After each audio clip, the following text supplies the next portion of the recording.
好多謝大家今晚嚟到東錦文化中心欣賞音樂劇《一束光高坤的記憶》。一套音樂劇可以圓滿咁樣完成，係有賴好多嘅人嘅努力。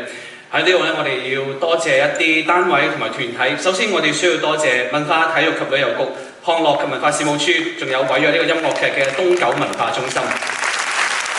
多謝佢哋嘅委約。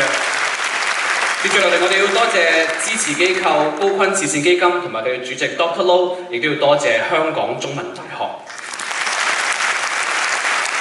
當然，我哋要多謝係主角高坤爵士同埋佢太太高黃美人女士。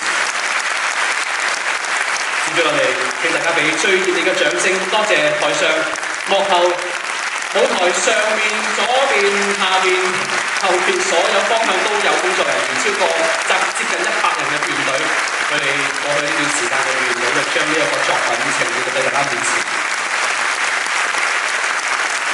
呢套音樂劇會一路演到12月5號，希望如果大家有興趣嘅話，歡迎帶你嘅朋友話俾你朋友知，等更多人可以入場欣賞呢一個充滿人性光輝嘅故事。